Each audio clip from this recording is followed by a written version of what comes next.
So ಗೆಳೆಯರೆ, ಶಕ್ತಿಶಾಲಿ ಯಾರಂದ್ರೆ ಅದನ್ನ ಶತ್ರುನು ಪರಿಗಣಿಸಬೇಕು ಮತ್ತು ಸ್ನೇಹಿತನು ಕೂಡ ಪರಿಗಣಿಸಬೇಕು. ಇಡೀ ವಿಶ್ವವೇ ಈಗ ಭಾರತದ ಶಕ್ತಿಯನ್ನ ಗುರುತಿಸುತ್ತಿದೆ ಹಾಗೂ ಜಗತ್ತಿನ ಸೂಪರ್ ಪವರ್ ಅಂತಾನೆ ಕರೆಸಿಕೊಳ್ಳುತ್ತಿರುವ ಅಮೆರಿಕ ಈಗ ಭಾರತದೊಂದಿಗೆ ಸೌಹಾರ್ದತೆಯನ್ನು ಕಾಯ್ದುಕೊಳ್ಳಲು ತನ್ನ ಕಾನೂನುಗಳನ್ನ ಬದಲಾಯಿಸಿಕೊಂಡಿದೆ. ಮಿಸೈಲ್ ಟೆಕ್ನಾಲಜಿ ಮತ್ತು ಬಾಹ್ಯಾಕಾಶ ಕ್ಷೇತ್ರದಲ್ಲಿ ಭಾರತದ ಶಕ್ತಿಯು ಅಮೆರಿಕವು ತನ್ನ ಹಳೆಯ ಕಾನೂನನ್ನ ಭಾರತದ ಪರವಾಗಿ ಅಳವಡಿಸಿಕೊಳ್ಳುವಂತೆ ಒತ್ತಾಯಿಸಿದೆ.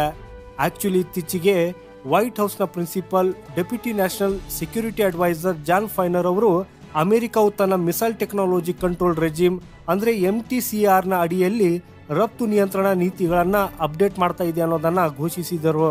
ಈ ಬದಲಾವಣೆಯ ಉದ್ದೇಶ ಭಾರತ ಮತ್ತು US ನಡುವಿನ ಬಾಹ್ಯಾಕಾಶ ಮತ್ತು ಕ್ಷಿಪಣಿ ವಲಯದಲ್ಲಿನ ಸಹಕಾರವನ್ನ ಮತ್ತಷ್ಟು ಬಲಪಡಿಸುವುದು ಆಗಿದೆ.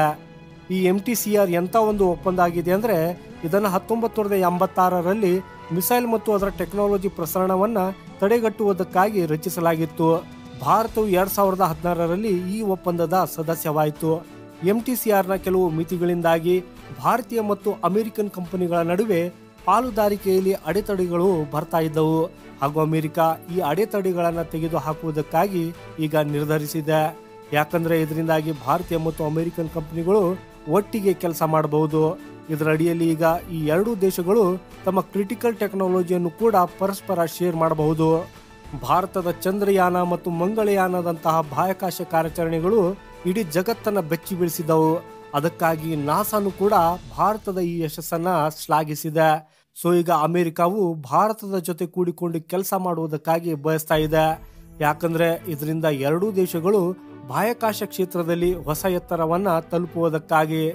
ಇತ್ತೀಚಿನ ವರ್ಷಗಳಲ್ಲಿ ಭಾರತವು ಅಗ್ನಿ, ಬ್ರಹ್ಮೋಸ್ ಮತ್ತು ಪೃಥ್ವಿ ಅಂತ ಕ್ಷಿಪಣಿಗಳ ಮೂಲಕ ತನ್ನ ಶಕ್ತಿಯನ್ನು ಕೂಡ ಸಾಬೀತುಪಡಿಸಿದೆ. ಈ ಅಮೆರಿಕಾಗೆ ಗೊತ್ತು ಭಾರತದೊಂದಿಗೆ ಸಹಭಾಗಿತ್ವದಿಂದ ಅದು ಪ್ರಯೋಜನ ಪಡೆಯುತ್ತದೆ ಅನ್ನೋದು. ಈ ಕಾರಣದಿಂದಾಗಿಯೇ ಭಾರತಕ್ಕಾಗಿ ಅದು MTCR ನೀತಿಗಳನ್ನ ಮಾರ್ಪಡಿಸುವುದಾಗಿ ಘೋಷಿಸಿದೆ. ಅಮೆರಿಕದ ಈ ಹೆಜ್ಜೆ ಪಾಕಿಸ್ತಾನ ಮತ್ತು ಚೀನಾಕ್ಕೆ ದೊಡ್ಡ ಹೊಡೆತವಾಗಿದ್ದು, ಇದರಿಂದಾಗಿ ಈಗ ಪಾಕಿಸ್ತಾನವು ಅಮೆರಿಕದಿಂದ ಮಿಲಿಟರಿ ಸಹಕಾರದಲ್ಲಿ ಕಡಿತವನ್ನ ಎದುರಿಸುತ್ತಿದೆ. ಅದರೊಂದಿಗೆ ಈ ಕಡೆ ಚೀನಾ ಈ ಪಾಲುದಾರಿಕೆಯಿಂದ ಕಠಿಣ ಸವಾಲನ್ನ ಎದುರಿಸಲಿದೆ. ಸೊ ಈಗ ಭಾರತ ಅಮೆರಿಕದ ಈ ಪಾಲುದಾರಿಕೆಯು ಯಾಕೆ ಪ್ರಯೋಜನಕಾರಿಯಾಗಿದೆ ಅನ್ನೋದನ್ನ ತಿಳಿದುಕೊಳ್ಳೋಣ. ಆಕ್ಚುಲಿ ಭಾರತದ ದೃಷ್ಟಿಕೋನದಿಂದ ನೋಡೋದಾದ್ರೆ ಭಾರತವು ಅಮೆರಿಕದಿಂದ ಅತ್ಯಾಧುನಿಕ ತಂತ್ರಜ್ಞಾನವನ್ನ ಪಡೆಯುತ್ತದೆ. ಇದರಿಂದ ಭಾರತದ ಫ್ಯೂಚರಿಸ್ಟಿಕ್ ಪ್ರೋಗ್ರಾಂಗೆ ಹೊಸ ಬಲ ಸಿಗಲಿದ್ದು ಭಾರತದ ಬಾಹ್ಯಾಕಾಶ ಪ್ರೋಗ್ರಾಂಗೆ ಮತ್ತಷ್ಟು ಶಕ್ತಿ ಸಿಗಲಿದೆ. ಸೊ ಇದರಿಂದಾಗಿ ಭವಿಷ್ಯದಲ್ಲಿ ಭಾರತವು ಸೂಪರ್ ಪವರ್ ಆಗಬಹುದು. ಹಾಗೇನೆ ಅಮೆರಿಕದ ಬಗ್ಗೆ ಹೇಳುವುದಾದ್ರೆ ಅಮೆರಿಕವು ಭಾರತದ ಈ ಶಕ್ತಿಯ ಸಹಾಯವನ್ನ ತೆಗೆದುಕೊಳ್ಳುವ ಮೂಲಕ ಏಷ್ಯಾದಲ್ಲಿ ತನ್ನ ಹಿಡಿತವನ್ನ ಬಲಪಡಿಸಬಹುದು. ಅಮೆರಿಕವು ತನ್ನ ಪ್ರಾಜೆಕ್ಟ್ ಅಲ್ಲಿ ಭಾರತದ ವೆಚ್ಚ ಪರಿಣಾಮಕಾರಿ ತಂತ್ರಜ್ಞಾನಗಳನ್ನು ಕೂಡ ಬಳಸಬಹುದು. ಅಮೆರಿಕ ಮತ್ತು ಭಾರತದೊಂದಿಗೆ ಹೆಚ್ಚುತ್ತಿರುವ ಈ ನಿಕಟತೆಯು ಚೀನಾ ಮತ್ತು ಪಾಕಿಸ್ತಾನಕ್ಕೆ ಹೊಸ ತಲೆನೋವಾಗಿ ಪರಿಣಮಿಸಿದೆ. ಚೀನಾ ಈಗಾಗಲೇ ಭಾರತದೊಂದಿಗಿನ ಗಡಿ ವಿವಾದ ಮತ್ತು ಇಂಡೋ ಪೆಸಿಫಿಕ್ ಪ್ರದೇಶದಲ್ಲಿ ಅಮೆರಿಕದ ಉಪಸ್ಥಿತಿಯಿಂದ ತೊಂದರೆಗೀಡಾಗಿದೆ. ಈ ಹೊಸ ಪಾಲುದಾರಿಕೆಯು ಚೀನಾಗೆ ರಣನೀತಿಯಲ್ಲಿ ಮತ್ತು ತಾಂತ್ರಿಕ ಅಂಚನ್ನು ಪಡೆಯುವುದಕ್ಕೆ ಕಷ್ಟಕರವಾಗಿಸುತ್ತದೆ.